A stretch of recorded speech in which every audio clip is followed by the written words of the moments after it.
오늘 우리에게 주시는 하나님의 말씀은 시편 122편 6절에서 9절까지 말씀입니다. 구약 897쪽입니다. 시편 122편 6절에서 9절까지 하나님의 계시된 말씀을 제가 봉독해 올리겠습니다. 예루살렘을 위하여 평안을 구하라. 예루살렘을 사랑하는 자는 형통하리로다. 내 성 안에는 평안이 있고 내 궁중에는 형통함이 있을지어다. 내가 내 형제와 친구들을 위하여 이제 말하리니 내 가운데 평안이 있을지어다. 여호와 우리 하나님의 집을 위하여 내가 너를 위하여 복을 구하리로다. 아멘.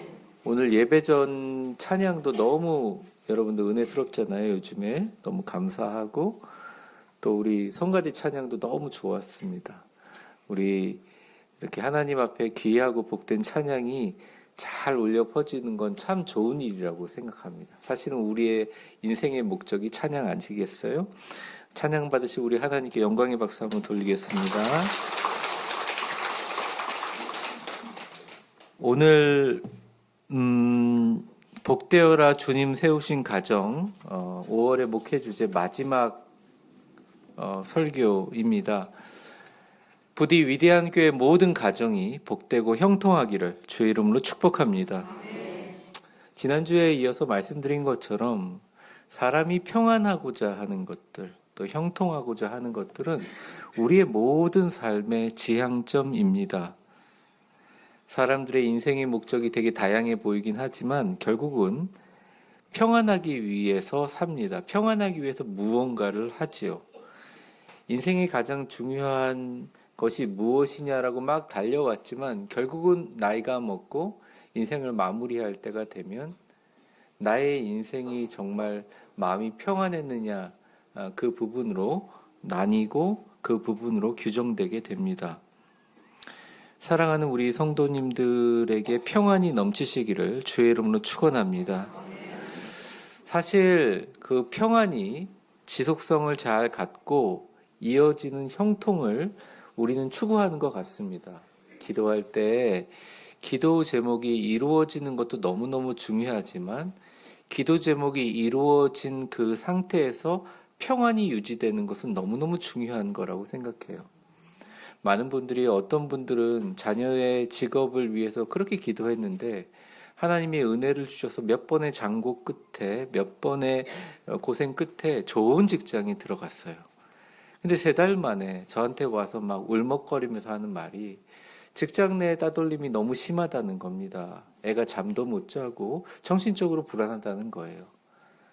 그러니까 우리에게 어떤 좋은 일이 일어났을 때 반드시 따라와야 될 귀한 신앙적인 덕목과 능력은 평안이라고 할 수 있어요.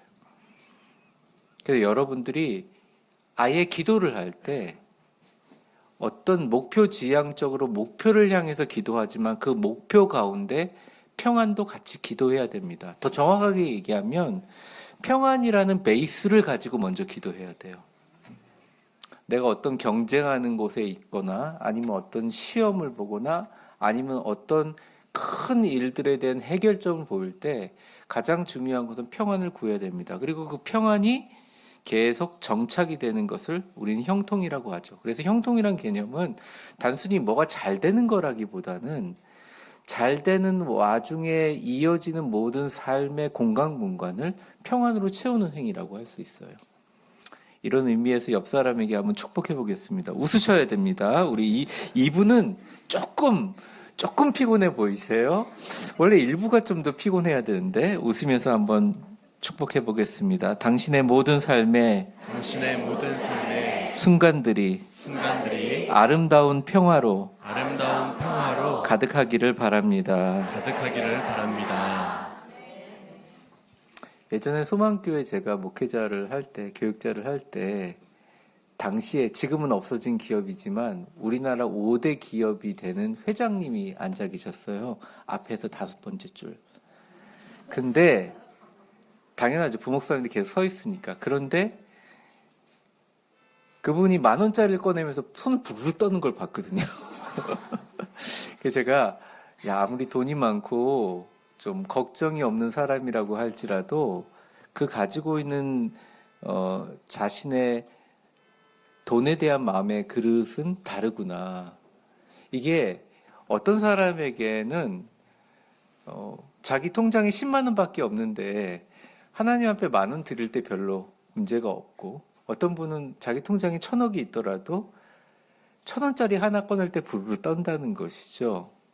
그러니까 우리 사람이 갖고 있는 여러 가지 평안의 분량들이 다르듯이 우리가 갖고 있는 그 삶에 대한 의미와 가치도 다 다르다고 생각합니다.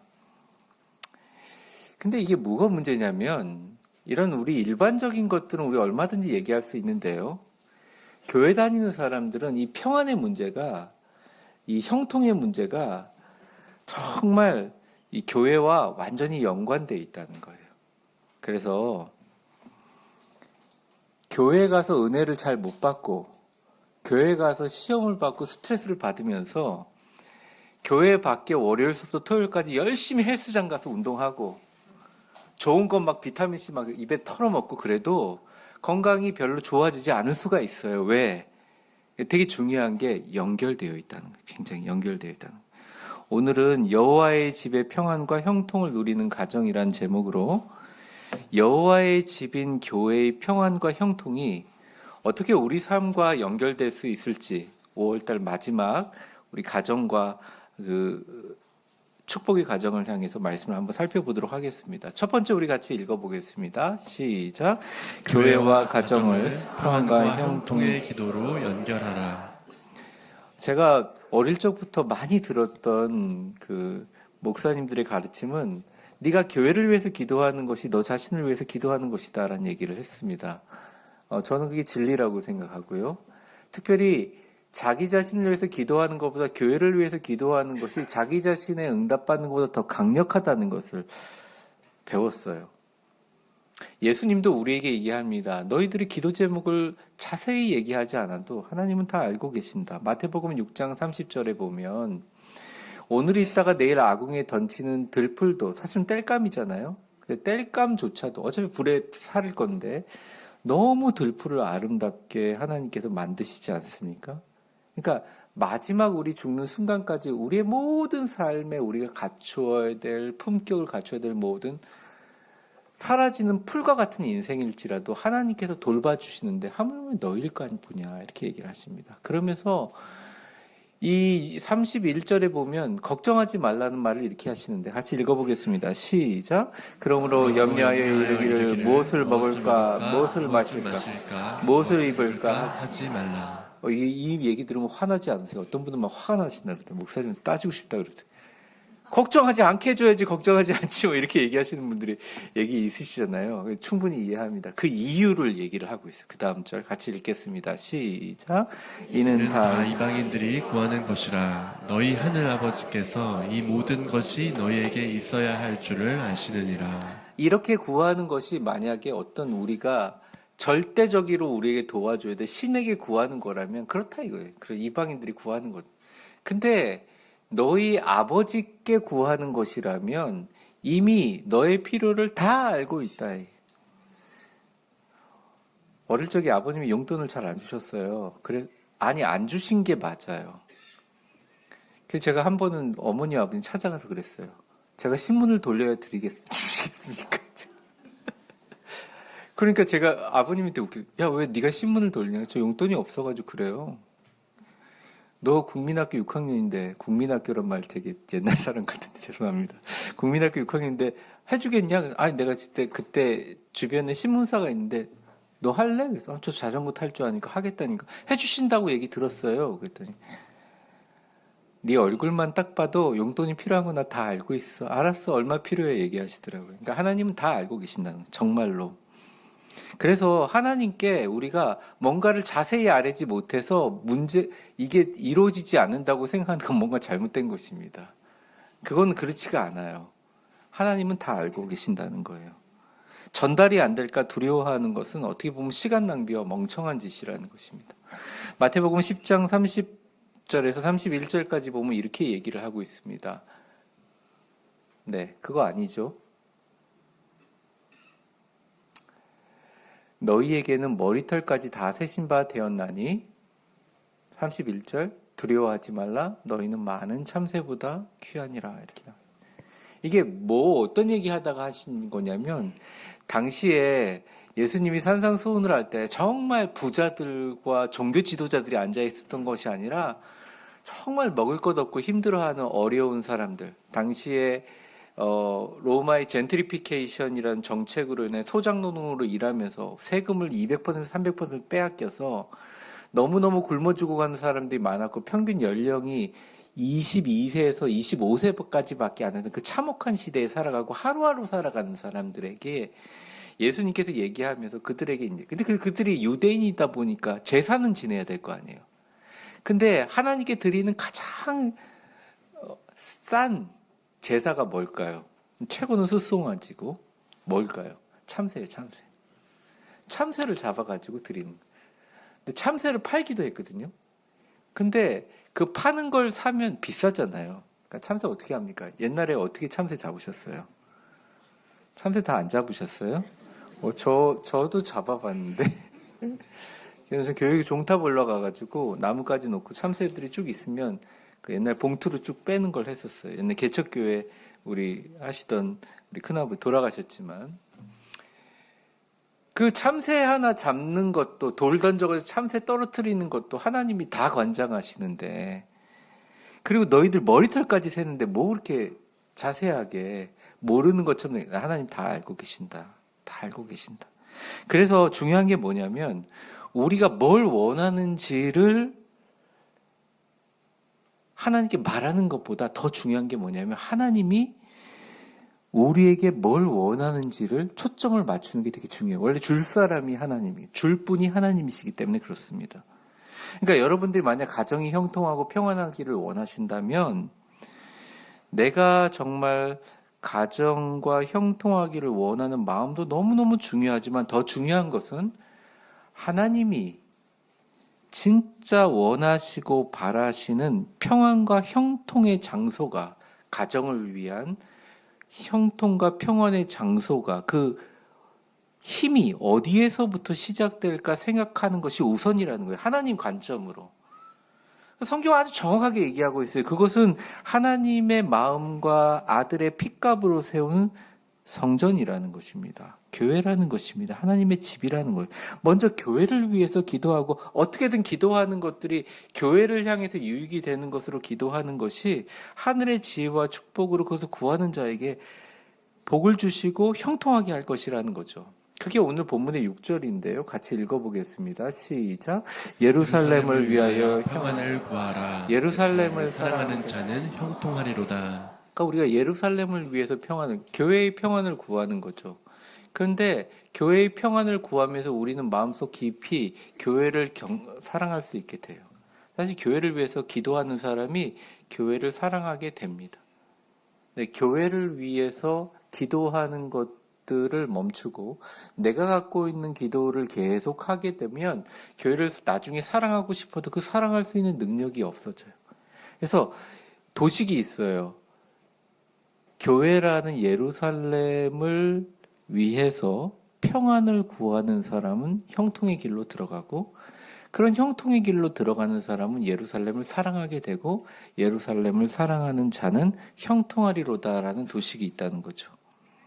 한 분이 늘 기도 제목을 갖고 기도하는데 응답이 안 돼서 구역 식구들하고 예배 드릴 때마다 불만을 토하는 분들이 계셨습니다.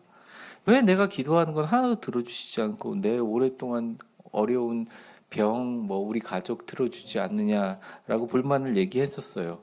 근데 그 구역 식구 중에 한 분이 혹시 집사님 내가 우리 교회에서 하는 건데 병동 찬양단이라고 해서 코로나 이전이죠. 병원에 가가지고 환자들한테 찬양 부르고 손잡아주고 기도하는 거 있는데 같이 갈래요? 언제 해요? 금요일 날 오전에 주로 다닌다. 그러면 생각해보니까 시간이 있거든요. 그래 한번 해보죠 라고 했어요. 참석하시다가 어느 날 각 병실에 병동에 있는 아프신 분들이 너무 많아서 자기가 한 할머니를 맡게 됐는데 뇌수술을 마치고 나서 선망 증세와 두통이 심한 분이 계셨대요. 그래서 난생 처음 간절하게 그 할머니의 두통이 나을 수 있도록 열심히 기도했다는 거예요. 그러고 나서 할머니가 고맙다고 하면서 머리를 쥐어싸 이렇게 붙들고 다시 들어 누우시는데 병문 밖을 이렇게 딱 병실문 나가면서 화들짝 놀란 게 그동안 자기를 마치 고산병 걸린 것처럼 24시간 내내 괴롭혔던 그 지독한 고통과 두통이 싹 사라지는 것을 느꼈다는 거예요. 그때 그분이 그런 생각을, 내 거는 전혀 기도하지 않는데 남의 두통을 위해서 기도하니 내 두통이 낫는 역사가 일어났구나. 그러면서 그것을 하면서 교회에 있는 모든 중보기도팀에 들어가서 진짜 교회를 위해서 기도를 많이 했다는 겁니다. 교회 보니까 자기보다 더 사기를 많이 당한 사람들이 많더래요. 그것 때문에 마음이 아파가지고 울부짖는 그런 분들 같이 붙잡아주고 기도를 했다는 거죠. 근데 그러고 나서 얼마 되지 않아서 자기의 가정에 못 받았던 돈이 들어오더라는 거예요. 또 어떤 분은 자녀의 문제 때문에 너무 속상해 하더래요. 자기 자녀도 엄청 속을 새기는데 이 자녀는 아주 그냥 어느덧 레벨로 속을 썩이고 있더래요. 그래서 열심히 그걸 위해서 기도했는데 자녀의 문제가 해결됐더라는 거예요. 그래서 거기서 깨달은 거죠, 이 사람이. 하나님이 기뻐하시는 기도의 능력이 나오는 그 소스와 초점은 어디서부터 시작되느냐? 주의 집, 주의 성전에서부터 시작된다는 거죠. 여러분, 그래서 여러분들 부모님 가운데 돌아가셨건 지금 생존해 계시건 교회를 위해서 열심히 기도하신 부모님이 계시다면 정말 여러분들은 복받은 분입니다. 특별히 교회의 평안을 구하면서 교회를 사랑하는 사람의 가정은 천대까지 이어지는 형통을 주님께서 주십니다. 하나님 나라의 확장을 위해서. 어릴 적에 저희 부모님은 변기에 물 내리는 것도 한 번에 내리면 저한테 야단을 치셨어요. 왜 물 낭비하냐고. 그런데 저희 아버님의 형님 되신 목사님들이 되게 가난한 교회에 개척교회를 하시다가 못 먹고 병들어서 돌아가셨거든요. 그 상처가 너무 크셔서 저희 아버님이 봉급을 받고 돈이 얼마라도 생기면 그 어렵고 힘들고 특별히 막 그 당시 나환자촌에서 일하시는 그 목사님 지금도 기억하는데 그 목사님이 그 돌아가신 형님하고 너무 똑같이 생겼다고 그 가족서부터 모든 사람들 직장 취업까지 그리고 생활비까지 아낌없이 그거는 쓰시는 거예요. 왜 우리한테는 이렇게 인색하시면서 그러냐고 막 따졌던 적이 있습니다. 근데 제가 요즘에 돌아보면서 느끼는 거예요. 부모님이 참 현명하셨구나. 그게 어디 가지를 않더라고요. 최악의 상황에서 보이지 않는 큰 손이 와서 나를 딱 붙들어서 반석 위에 올려주시는 모든 경험들의 총합은 그리고 그것을 인간적인 언어로 형통이라고 얘기하는 모든 형통들은 내 선대에서 하나님의 교회인 예루살렘을 위해서 평안을 구하고 그 교회 식구들을 위해서 도움을 줬던 모든 것들 하나님이 그대로 갚아주신다. 만약 여러분들이 지금 머리가 아프세요? 그럼 빨리 주변에 머리 아픈 사람들을 찾으세요. 여러분이 가족들 때문에 너무 속상해가지고 그냥 그러세요? 그러면 여러분보다 더 가족들이 속색이는 분들을 빨리 찾아가지고 그분들 찾아가서 물어보면 속상할 수 있으니까 그분들을 위해서 기도해 주십시오. 그리고 꼭 덧붙이세요. 하나님의 교회가 평안하기를 원합니다. 그럼 하나님께서 그것을 예루살렘을 사랑하는 자로 봐서 예루살렘을 사랑하는 자에게 형통하게 하실 것입니다. 이건 정확한 법칙이에요, 하나님의.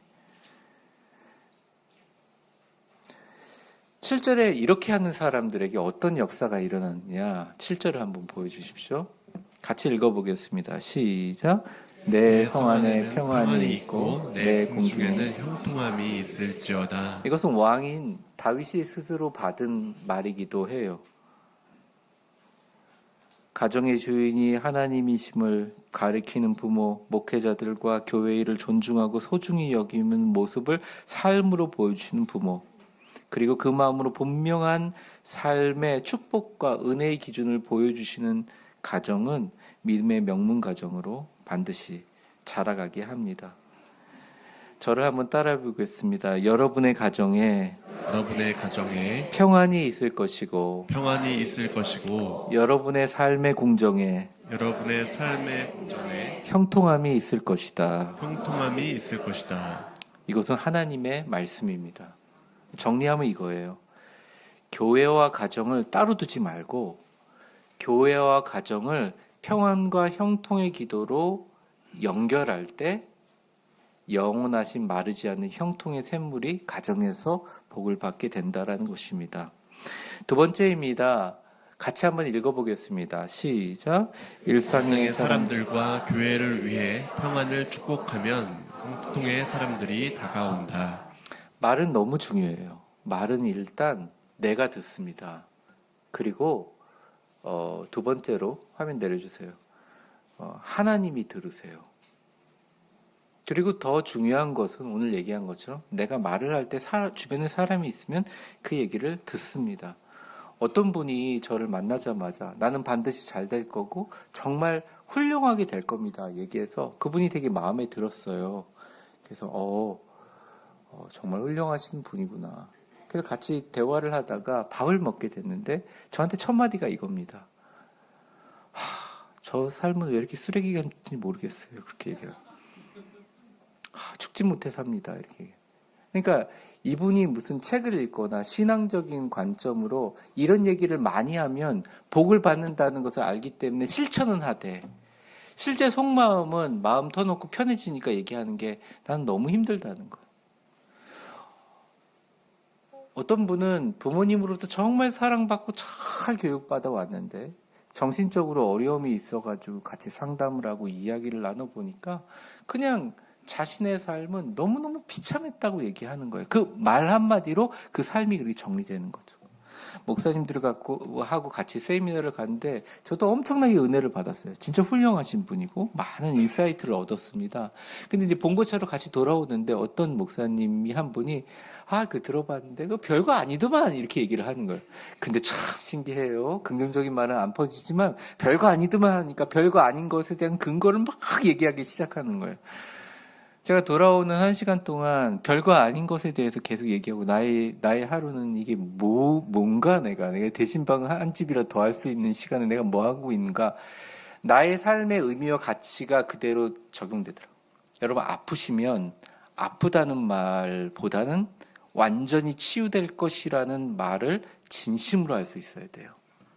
정말 경제적인 부를 원하신다면 내가 이렇게 힘들기 때문에 이것이 더 채워져야 된다는 말보다 나는 더 풍족하다는 말을 많이 하셔야 돼요. 목사님 말이 안 되지 않습니까? 풍족하지 않는데 풍족하지 않는다고 얘기하죠. 근데 신기하죠. 근데 풍족하지 않는다고 하면 풍족하지 않을 이유들이 계속 생기는 거예요. 이게 무슨 자기 개발이나 어떤 신비한 시크릿이나 그런 내용이냐? 아니에요. 성경이 분명히 이야기를 합니다. 민수기 14장 28절 같이 읽어보겠습니다. 시작. 그들에게 이르기를 여호와의 말씀에 내 삶을 두고 맹세하노라. 너희 말이 내 귀에 들린 대로 내가 너희에게 행하리니. 네. 그래서 시인이요 오늘 말씀을 이제 시를 쓰면서 가장 강력한 형통의 방법을 내가 한번 실천해 보겠다. 그 실천이 뭐냐? 8절에 나와 있습니다. 우리 같이 읽어볼게요. 시작. 내가 내 형제와 친구들을 위해 이제 말하리니 내 가운데 평안이 있을지어다. 그러니까 만나는 사람들마다 평안이 있을 거라고 얘기할 거라는 거죠. 목사님 되게 쉽네요. 맞아요. 쉬워요. 기도 응답받는 거 목사님 너무 쉽네요. 그러는 거예요. 저한테. 쉽죠. 제가 뭐라고 하라 그랬죠? 목사님 하루에 10가지 기도 제목 놓고 자기 전에 웃으면서 자고 일어나서 또 새벽 기도 가서 기도하면 된다는데요. 그래서 제가 물어봤어요. 하셨습니까? 제가 31년간 목회하면서 그렇게 하루도 빠짐없이 했다고 저한테 온 사람이 한 명도 없어요. 쉽지만 안 되는 거예요. 왜? 논리적으로 납득이 안 돼서 안 되는 것이 아니라 그것을 할 때 우리가 갖고 있는 모든 인간적인 관점과 개념들이 우리의 형통을 방해하고 있기 때문입니다. 그렇지 않아요. 오히려 내가 잘 되기를 원하면 나에게 다가오는 모든 사람이 나보다 더 잘 될 수 있도록 평안과 축복을 빌어주면 잘 됩니다. 경쟁하지 않는 사람이 나중에 경쟁할 수 없는 상대가 돼버려요. 순위를 측정하지 않는 사람이 순위를 매길 수 없는 유일한 사람이 되는 이유는 그러한 것들입니다. 그리고 내가 인생에서 관계로 써야 될 수많은 에너지를 많이 아끼게 돼요. 지난 주간에도 만난 한 분은 너무너무 저를 괴롭히고 힘들게 하려고 하는 분이셨어요. 근데 제가 다 얘기 끝나고 그랬어요. 목사님, 말씀 잘 들었습니다. 근데 제가 진심으로 목사님께 평안을 구합니다. 목사님 마음이 편해지셨으면 좋겠고 좋은 일들이 일어났으면 좋겠고 목사님 계획하신 모든 일 잘 됐으면 좋겠습니다. 이러니까 웬 미친놈인가 이렇게 저를 이렇게 쳐다보는 것 같아요. 근데 일단 제가 말하니까 너무 평안했는데 그분의 표정이 변하는 것을 보게 돼요. 많은 분들이 이렇게 생각하죠. 이 경쟁 사회에서 남 잘 되게 하면 내 거 뺏어 먹는데 내 밥그릇 뺏어가는데 이렇게 생각하는데 여러분 차원을 넓히셔야 돼요. 강력한 형통의 비결은 내 형제와 친구들을 위하여 이제 말하르니 내 가운데 평안이 있을지어다 입니다.